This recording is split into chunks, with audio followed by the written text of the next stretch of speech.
ఉప్పల్ వేదికగా జరిగిన మ్యాచ్లో చెన్నై జట్టుపై హైదరాబాద్ జట్టు 6 వికెట్ల తేడాతో గెలిచి సొంత మైదానంలో తొడగొట్టి పాయింట్స్ టేబుల్లో తన స్థానాన్ని మెరుగుపరుచుకుంది. ప్రస్తుతం హైదరాబాద్ జట్టు 2 గెలుపులు 2 ఓటములతో పాయింట్స్ టేబుల్లో 5వ స్థానంలో ఉంది.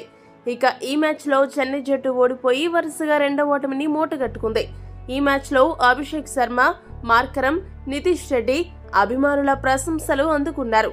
ఇక ధోని బ్యాటింగ్ కు వచ్చినప్పుడు స్టేడియంలో వచ్చిన వైబ్రేషన్ హైదరాబాద్ నే షేక్ చేసిందనేంత ఇంపాక్ట్ క్రియేట్ చేసింది. ఈ విషయాలన్నిటిపై ఎస్ఆర్హెచ్ కెప్టెన్ కమిన్స్ తనదైన స్టైల్లో వివరించాడు. కమిన్స్ ఏమన్నాడంటే, ఈ పిచ్ గతంలో మేము ఆడిన పిచ్ల కంటే చాలా విభిన్నంగా ఉంది. మ్యాచ్ జరిగే కొద్దీ చాలా నెమ్మదించింది.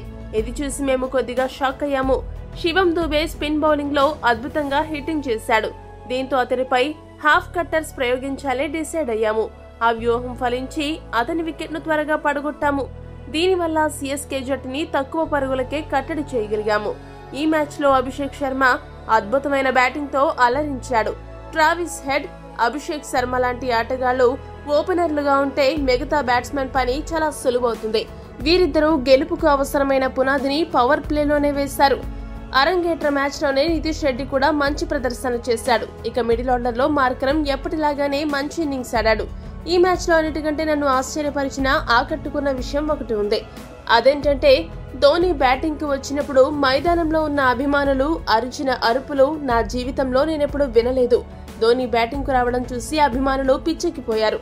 ఇలాంటి అభిమానాన్ని, ఇంతటి అభిమాన శబ్దాన్ని నా క్రికెట్ కెరీర్ లో మొదటిసారి ఈ రోజే విన్నాను, చూశానని కమిన్స్ చెప్పుకొచ్చాడు. కమిన్స్ చేసిన ఈ వ్యాఖ్యలు సామాజిక మాధ్యమాల్లో వైరల్ గా మారాయి.